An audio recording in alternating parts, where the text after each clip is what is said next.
للہ وحدہ لا شریک لہ والصلاة والسلام علی من لا نبی بعد اما بعد فاعوذ باللہ من الشیطان الرجیم بسم اللہ الرحمن الرحیم ربنا آتنا فی الدنیا حسنۃ وفی الآخرۃ حسنۃ وقنا عذاب النار اللہم صلی علی محمد وعلی آل محمد کما صلیت علی ابراہیم وعلی آل ابراہیم انک حمید مجید اللہم بارک علی محمد وعلی آل محمد کما بارکت علی ابراہیم وعلی آل ابراہیم انک حمید مجید۔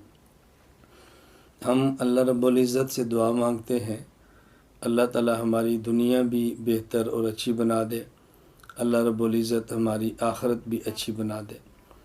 دنیا میں بہترین زندگی گزارنے کے کچھ اصول ہوتے ہیں، اور بہترین آخرت حاصل کرنے کے لیے بہترین عبادت کرنی چاہیے۔ عبادت میں 3 باتوں کا خیال کرنا چاہیے۔ نمبر 1، عبادت کس جگہ کرنی ہے۔ نمبر 2، عبادت کس وقت کرنی ہے۔ اور نمبر 3، کن سے پوچھ کر عبادت کرنی ہے۔ اس لیے کہ بسا اوقات وقت کے بدلنے سے عبادت کا اجر بدل جاتا ہے، اور جگہ کے بدلنے سے عبادت کا اجر بدل جاتا ہے۔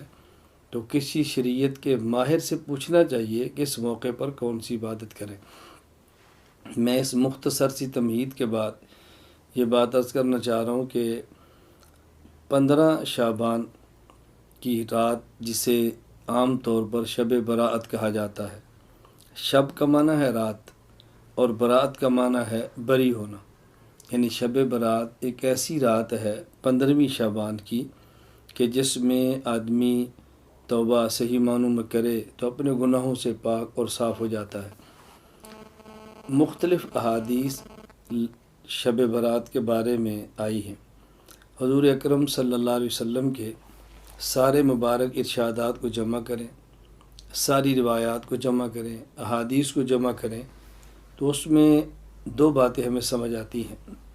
نمبر 1، اس رات کو قیام کرنا چاہیے، دن کا روزہ رکھنا چاہیے۔ اور رات کے قیام کا معنی یہ نہیں ہے کہ پوری رات قیام کریں، رات کے قیام کا معنی نہیں ہے کہ مخصوص تعداد میں رکھتے پڑھیں۔ قیام رات کا معنی قیام اللیل کا یہ نہیں ہے کہ ہر رکعت میں مخصوص آیات، مخصوص صورتیں پڑھیں۔ اسی طرح رات کے قیام کا یہ مطلب نہیں ہے کہ رات کے قیام کو ضروری سمجھا جائے اور جو رات کا قیام نہ کرے اسے گناہ گار سمجھا جائے۔ اسی طرح جو 15 شعبان کا روزہ ہے، اس کا معنی بھی صرف اتنا ہے کہ روزہ رکھ لیں تو بہتر ہے، مستحب ہے، اور نہ رکھیں تو گناہ نہ سمجھیں، روزہ رکھنے کو ضروری نہ سمجھیں، اور رمضان کی طرح سحری اور افطاری کے باقاعدہ اعلان نہ کریں، اور اجتماعی سحری یا افطاریاں کرا کے اس روزے کو روزے کے مشابہ نہ بنائیں۔ ان چیزوں کا خیال کرنا چاہیے۔ اس رات کو چونکہ آئندہ آنے والے 1 سال کے افراد کے نام لکھے جاتے ہیں، کس کس نے پیدا ہونا ہے، کس کس نے فوت ہونا ہے، کتنا کس کو رزق ملے گا، اس لیے ام المومنین امی عائشہ رضی اللہ تعالیٰ عنہ فرماتی ہیں کہ نبی کریم صلی اللہ علیہ وسلم نے فرمایا کہ میرا جی چاہتا ہے کہ اس دن میں جب میرا نام لکھا جائے کہ آئندہ سال میں نے کیا کرنا ہے، کہ جب میرا نام لکھا جائے کہ میری اس سال میں وفات آنی ہے، تو میں چاہتا ہوں کہ میرا نام اعمال اس حال میں لکھا جائے کہ میں روزے کی حالت میں ہوں۔ تو میں نے عرض کیا کہ 2 باتیں روایات کو جمع کرنے سے معلوم ہوتی ہیں۔ نمبر 1، رات کا قیام، نمبر 2، دن کا روزہ۔ یہ 2 بات، یہ ایک چیز تو یہ ہوگی، رات کا قیام اور دن کا روزہ۔ نمبر 2، روایات کو دیکھنے سے معلوم ہوتا ہے کہ اس رات اللہ رب العزت جہاں آسمان دنیا سے یہ اعلان فرماتے ہیں، کوئی ہے رزق مانگنے والا جس کو رزق دیا جائے، کوئی ہے مغفرت کو طلب کرنے والا جس کے گناہوں کو معاف کر دیا جائے، جہاں یہ اعلان ہوتے ہیں اس میں کوئی شک کی بات نہیں ہے، یہ اعلانات ہوتے ہیں اور ہم اس کو مانتے ہیں۔ ساتھ احادیث کو دیکھنے سے یہ بھی معلوم ہوتا ہے کہ بعض ایسے بدقسمت افراد ہیں کہ جن کی اس رات بھی مغفرت نہیں ہوتی۔ روایات کو جمع کرنے سے اور شب برات کے متعلقہ ساری احادیث کو دیکھنے سے معلوم ہوتا ہے 8 قسم کے افراد ایسے ہیں کہ جن کی اس رات میں مغفرت نہیں ہوتی۔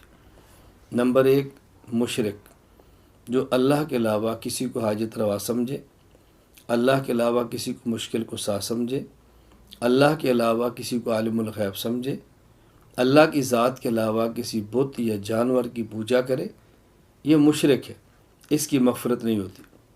نمبر 2، مشاہن، ایسا وہ شخص کسی مسلمان بھائی کا دل میں بغض رکھے، اس بغض رکھنے والے شخص کی بھی مغفرت نہیں ہوتی۔ نمبر 3، مدمن خمر، ایسا وہ شخص جو شراب کا عادی ہے، اس کی مغفرت بھی نہیں ہوتی۔ کبھی شراب پیا اور توبہ کر لی، آئندہ نہ پیا، یہ الگ بات ہے۔ شراب کا عادی، اس کی مغفرت بھی نہیں ہوتی۔ بلکہ حدیث پاک میں کہ جو شخص دنیا میں شراب پیے پھر توبہ نہ کرے، اللہ اس کو جنت کی شراب سے محروم فرماتے ہیں۔ نمبر 4، مسبل ازار، وہ شخص جو شلوار ٹخنوں سے نیچے کرے، ایسا مرد، اس کی مغفرت بھی نہیں ہوتی۔ اور یہاں یہ واضح نشین فرمائیں، شلوار ہو تب، پائجامہ ہو تب، پینٹ ہو تب، تہمت ہو تب، لنگی ہو تب، کوئی بھی کپڑا جو بندہ پہنتا ہے اس کو ٹخنے سے نیچے کرنا مرد کے لیے حرام ہے۔ عورت کے لیے ٹخنا ظاہر کرنا حرام ہے اور مرد کے لیے ٹخلے کو چھپانا حرام ہے۔ یہاں ایک مسئلے کی وضاحت ضروری سمجھیں، ٹخنے کو چھپانا حرام تب ہے، نمبر 1، نازلاً، کپڑا اوپر سے نیچے جائے۔ نمبر 2، قائماً، کہ بندہ کھڑا ہو، اگر کوئی شخص بیٹھا ہو یا لیٹا ہو پھر ٹخنا چھپا لے تو گناہ نہیں ہے۔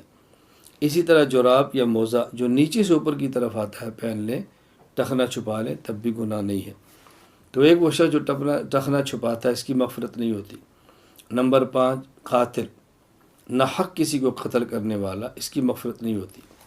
نمبر 5، قاطع الرحم، رحم یعنی رشتہ داری کے تعلقات کو ختم کرنے والا، اور اس میں یہ وضاحت ضروری سمجھیں، اس سے مراد وہ شخص ہے جو دنیا کی بنیاد پہ تعلق توڑے، اور اگر شریعت کی وجہ سے تعلق توڑے، جہاں شریعت کے حکم ہو کہ ایسے بندے تعلقات منقطع کریں، وہ اس کے اندر شامل نہیں۔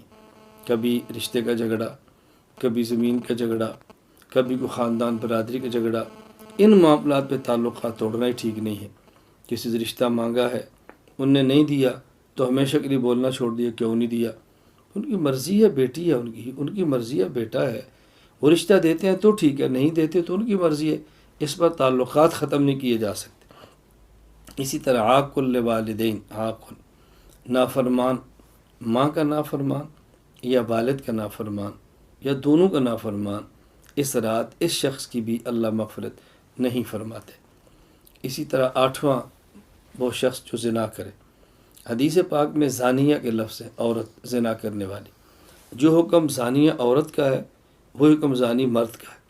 بطور خاص عورت کی بات اس لیے کی ہے کہ عورت کو شریعت نے حفاظت کے اتنے اسباب دیے ہیں کہ اس کو زنا کے قریب بھی نہیں جانا چاہیے۔ جسم چھپائے، گھر میں رہے، اس کے انتظامات، اگر بچی ہے ماں باپ کے ذمے ہے، اور شادی ہوتی ہے تو والد کے ذمے ہے، شوہر کے ذمے ہے، پھر اس کے بھائیوں کے ذمے ہے، بڑی ہو جائے تو اولاد کے ذمے ہے، اس کو کسب معاش کے لیے باہر نہیں جانا پڑتا، کمانے کے لیے باہر جانا ضروری نہیں ہے، تو عورت کے لیے کچھ احوال ایسے ہیں کہ اس کے لیے حفاظتی انتظامات زیادہ ہیں، بطور خاص اس کا نام لیا۔